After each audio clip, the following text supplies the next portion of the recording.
Vieira e hoje eu vim falar das diferenças entre tropo narrativo e estereótipos. Eu falo muito sobre tropos narrativos e estereótipos aqui no canal e eu já citei em um vídeo sobre essas diferenças, mas eu nunca tinha feito, de fato, um vídeo específico para explicar, se existem diferenças entre o tropo narrativo e o estereótipo, ou se de fato é tudo sinônimo e pode usar tudo de qualquer jeito. E eu já vou dizer logo no início.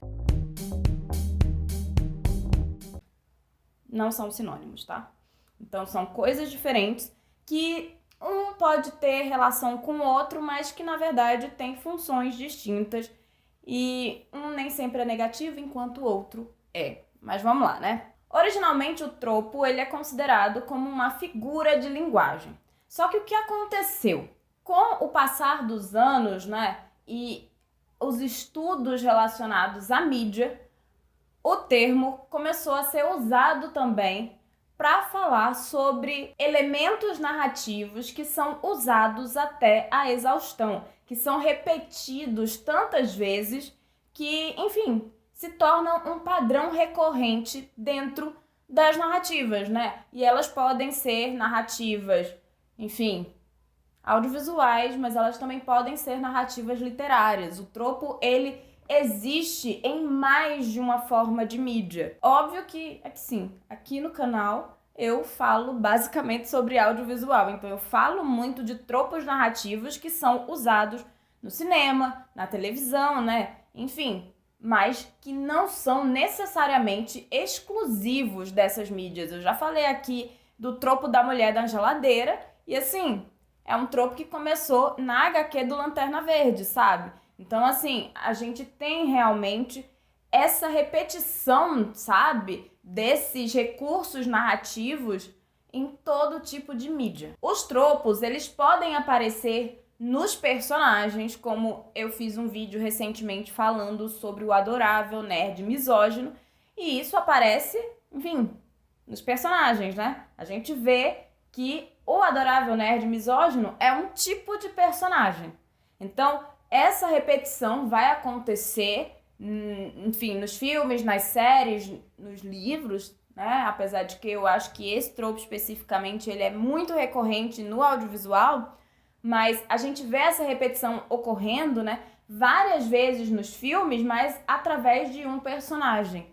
Não é um recurso da trama, é um recurso usado no personagem. Mas o tropo, ele também pode vir como uma característica do enredo, como é o caso do próprio tropo da mulher na geladeira, que eu já citei nesse vídeo aqui, Então, assim, o tropo ele pode vir em qualquer parte da narrativa. Ele não é exclusivo dos personagens, ele não é exclusivo do enredo, é algo que vai acontecer na narrativa como um todo, mas que é isso, Essa repetição, a gente vê tantas vezes, em tantos filmes, em tantas séries, em tantos livros, que se torna o tropo, tá? Lembrando que originalmente o tropo, ele é um tipo de figura de linguagem, mas para narrativas, narrativas midiáticas, a gente tem o tropo narrativo. Inclusive, em inglês, é chamado de trope. Ao invés do O no final da palavra, a gente tem um E. Então, assim, muita gente nem sabe que existe, essa forma de falar dos tropes em português. Então, é isso, tropo narrativo. O tropo narrativo não é necessariamente algo ruim, não é necessariamente negativo, tá? E assim, um tropo narrativo, ele pode ser sim um estereótipo, mas não necessariamente, tá? Nem todo tropo narrativo é um estereótipo, ok? Então, o que de fato é um estereótipo? O estereótipo é a imagem, ou o conceito preconcebido de algo. Ele vem através, de uma ideia preconcebida, de uma generalização e através de algo do senso comum, sem nenhum tipo de aprofundamento, sem nenhum tipo de conhecimento específico. Ele realmente vem ali, sabe? Começou a ser usado, dito na sociedade e é isso, foi se passando. E o estereótipo, ele é usado quase sempre para, enfim, definir ou limitar algo ou alguém. Então, assim, o estereótipo, ele não é positivo, porque ele coloca as pessoas ou algo em caixinhas, ele traz argumentos limitantes, né? Ele é limitador. Então, muitas vezes eu falo de tropos narrativos que são estereótipos.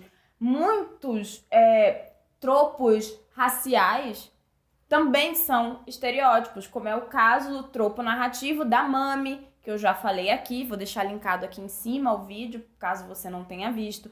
Ou, enfim, a mulher negra raivosa, que é um tropo narrativo, é usado, né, à exaustão dentro das narrativas audiovisuais, mas é algo que a gente vê na nossa sociedade o tempo inteiro. Essa ideia de que mulheres negras são raivosas, irritadiças, e que, assim, não é verdade, né? Inclusive, acaba prejudicando a vida de mulheres negras. Então, o estereótipo, ele limita. E é isso, muitas vezes ele prejudica a vida real das pessoas. Então, estereótipos não são legais. Só que é isso, vários estereótipos são usados nas narrativas e se tornam tropos narrativos. Mas não necessariamente todo tropo narrativo é um estereótipo. Então, são coisas distintas, mas que em alguns momentos se linkam por conta da forma como os roteiros são feitos, de como os estereótipos eles acabam invadindo a vida das pessoas ao ponto dos roteiristas, na hora de escreverem seus roteiros, colocarem as suas próprias ideias pré-concebidas no seu argumento, né? Na história que estão criando. Então, assim, é isso. Eu costumo falar muito de tropos narrativos que também são estereótipos, mas não necessariamente esses termos, né? Essas coisas são sinônimos. E é importante que a gente saiba que não são sinônimos, porque a gente tende mesmo a errar, né? E a tratar uma coisa como sinônimo da outra. Então, vou deixar linkado aqui, inclusive, a minha playlist, onde eu falo dos estereótipos e dos tropos narrativos. Se você acompanha meu canal há um tempo, você deve saber que eu faço muitos vídeos, né, sobre o assunto. Então, não deixa de conferir. São coisas importantes para gente que gosta de audiovisual, para quem escreve também, não importa se escreve para audiovisual ou se escreve literatura, é importante sim saber um pouquinho mais sobre essas coisas.